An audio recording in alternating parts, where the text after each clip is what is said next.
This will all be over soon.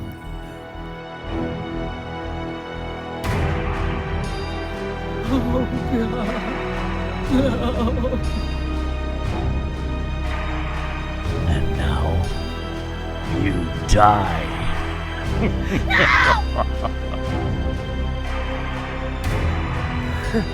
Girls gotta eat. Look at the blood. You can't be real. No. There's nowhere to run.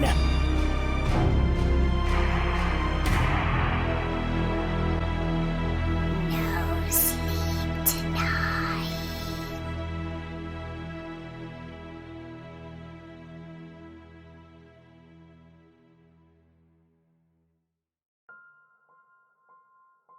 Hello there, and welcome to another episode of No Sleep Tonight.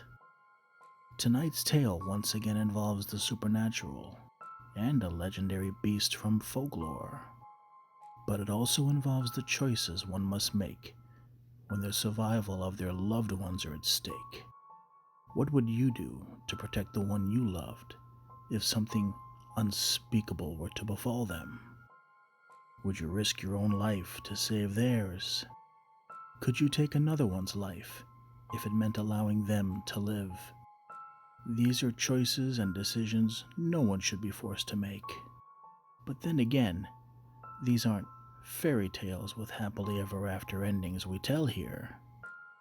So, if you're ready, I would like, if I may, to tell you a story. A story called The Beast Must Eat.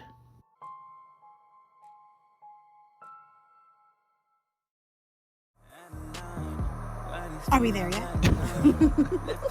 We still have about an hour to go. How did I let you talk me into driving deep into the woods to spend a weekend in the cabin? Oh, with no cell service, internet, or more importantly, a TV. That's the whole point. You know, it's good to get off the grid for a bit.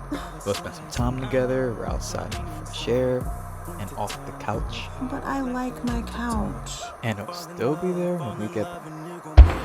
What was that? Ugh, I think we blew a tire. I'm gonna pull over right here and check it out.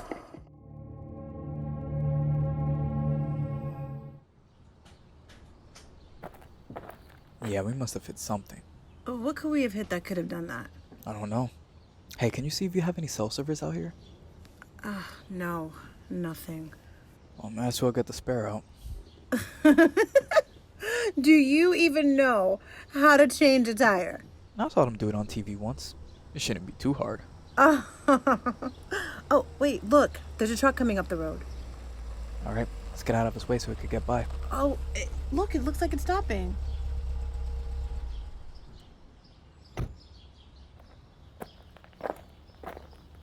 Hey there, everything okay? Yeah, it looks like we just had a blowout. Oh wow. Yeah, looks like whatever you hit did a number on that tire. Yeah, we must have hit something because these tires, they're completely shredded. Well, you got a spare? Yeah, I was just about to get it out when you pulled up. Alright, let me help you out and we'll get you out of here twice as fast. Oh, thank you. That's very sweet of you. No worries. Glad I could help. Alright, I got the jack and the tire iron. You grab the spare. Sounds like a plan. Should be... Oh! What? What are you doing? I'm so sorry.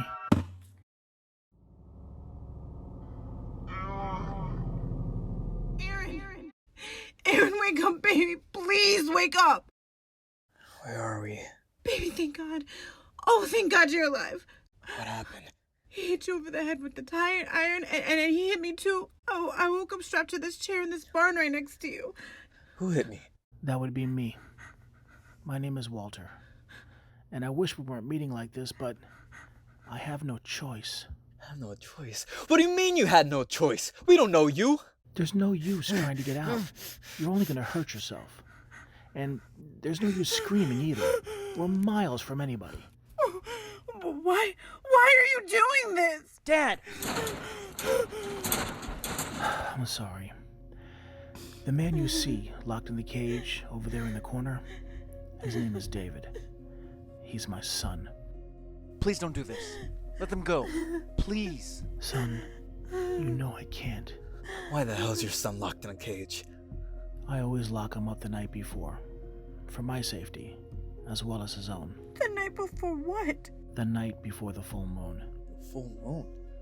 Hold on, are you trying to say that your son is a A werewolf. Yes, I know it sounds crazy, but you'll believe soon enough. But why are we here? You're here for when I turn. For me too. Eat. What? My father has been doing everything he can to keep me safe and alive until he can find a way to break this curse. You're serious? Look, I know it's really hard for you to accept, and I felt the same way when I first learned what happened. But I was there that first time he changed. He made sure I was in the car and it was running when he changed deep in the woods, and I still barely escaped with my life. You know what? You're crazy. You both are crazy. Look, I don't have time to argue with you. I gotta make sure your car is safely out of sight before the moon comes up, and then you'll see for yourself. Dad, please don't do this. I'm sorry, David. I can't lose you too.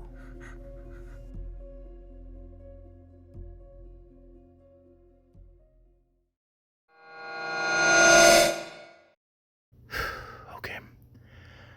There's not a lot of time. Just get it done, Walter. Get it done and let's get home.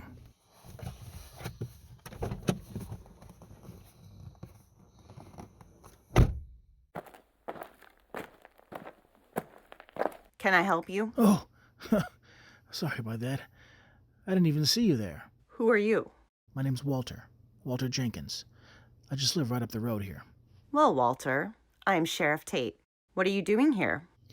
Well, I was just driving to the store and I saw the car off the road here. So I just stopped to see if I could help. Well, there's no one in the car to help. Oh, okay. Do you recognize this car? No, I don't think I've seen it before. Well, all right then. I appreciate you stopping, Walter, but I think I can handle it from here. Okay, well, have a good evening, Sheriff. You too. Drive safe now.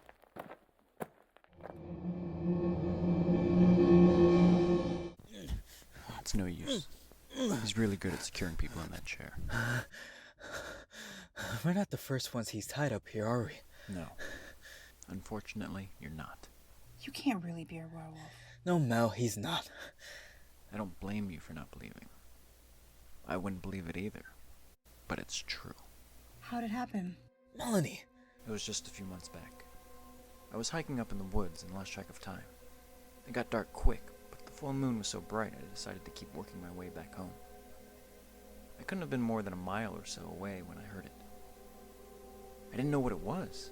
It made a sound like nothing I've ever heard before. But it sounded big, and it sounded hungry, so I picked up the pace. I knew I wasn't far from home, and it sounded like it was right behind me. After I got over another hill, I could see the back porch light on, so I started to run. Then I heard it charging out of the trees. I was running as fast as I could, but I glanced back and all I could see was this giant black shape and these wild yellow eyes. It clawed my back, and I must have flown about 10 feet down the path. The pain was unbelievable, but as I looked up, I saw this dark figure charging down the hill at me. It looked like something out of a nightmare. I just screamed out. I cried for help as loud as I could.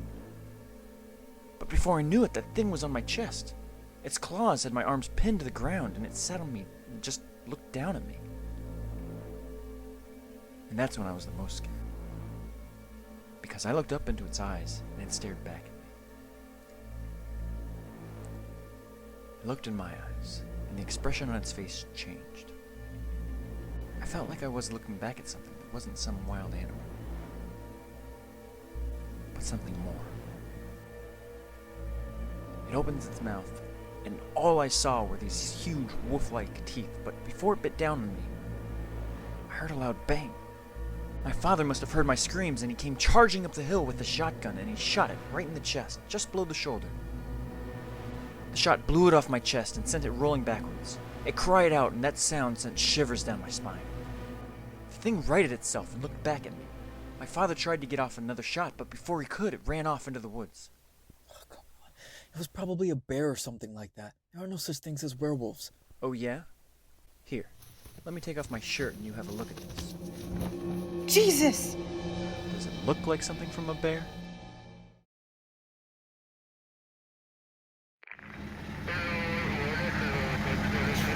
All right, she's all hooked up. Take it to the sheriff's station for me. We need to check it out. All right, you got it. Dispatch, I've got the scene wrapped up. I'm heading home for the night. Dispatch, can you look up an address for me?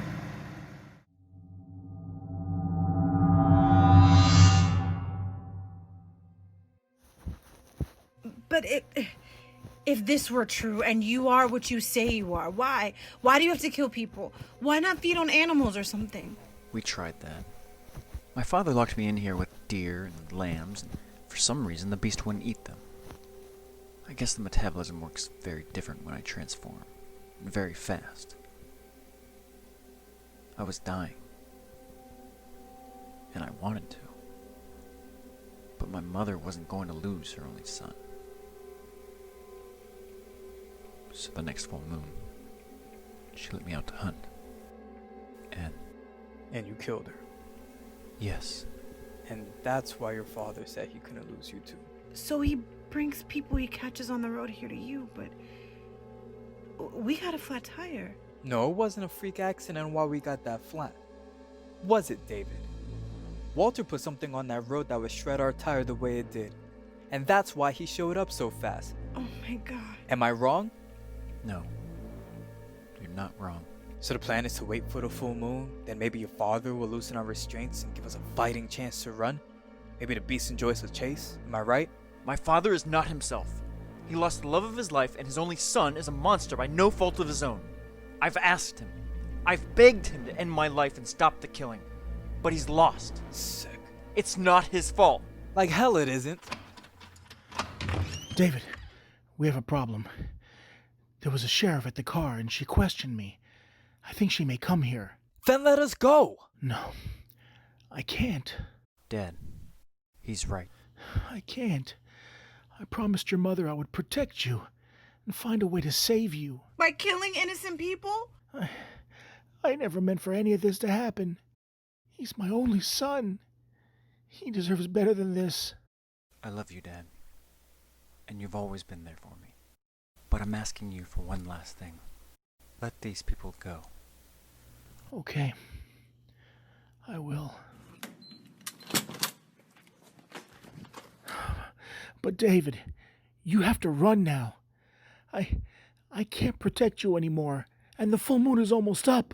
Hold it right there. Walter, put that rifle down real slow. What in the hell is going on here? Officer, please, that's our car you found. He brought us here to kill us. Is this true, Walter? No, you don't understand. My son's about to change, and you're all in terrible danger. Please, let us go. Don't move, Walter. I'm gonna cut these people loose, but my gun is staying on you. Oh, thank you so much. Now you all just stay right there. I have some questions for Walter and his son. Sheriff, he wasn't lying to you. I'm gonna change any minute now, and then everybody dies. Are you gonna change into a werewolf? Yes, I am. How long have you been a werewolf? Just a few months. So, if you're a werewolf, you had to get bit by another werewolf, right? Yes, I did. And where did this happen? Sheriff, okay, what are these questions? You shut your mouth. I'll deal with the two of you in a minute. Where did it happen? About a mile away from here. I thought it might be you. What are you talking about? That night, I'm the one who attacked you. You're a werewolf? Yes, I have been for over a year now. But I wasn't gonna kill you that night. I just wanted to make you like me. And when your father shot me, I was hurt and I ran off. I've been looking for you ever since. And now that I found you... What do you want with my son? First things first. Walter? Jesus! No! Dad! I'm sorry, David. I only wanted to protect you. Leave him. It's time for you to embrace your new life.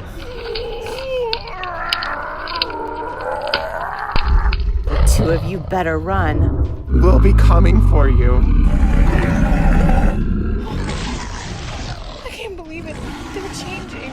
Let's go! Now! Here. Take my keys. Now go.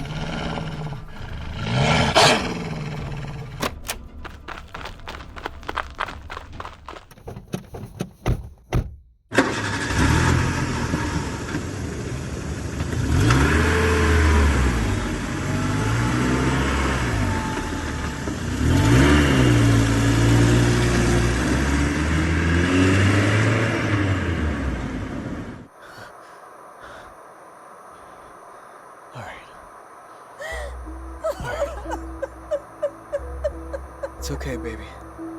It's over. You're safe now. We're safe.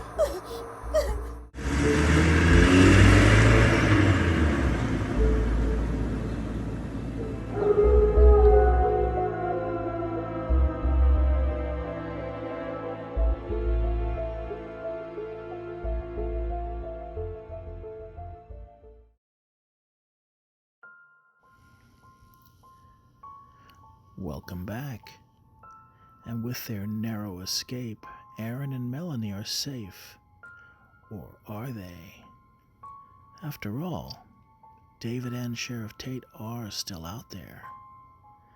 Just goes to show you that you never know what kind of a beast is lurking within someone. So be careful out there. Tonight's tale starred Bernie Rodriguez, Nicole Paris Williams, Brandon Danford, Chris Plord, Mendy Hines, and yours truly. Make sure to visit us at www.nosleeptonightsradioshow.com for more information on the shows, the players, and to listen to our episodes.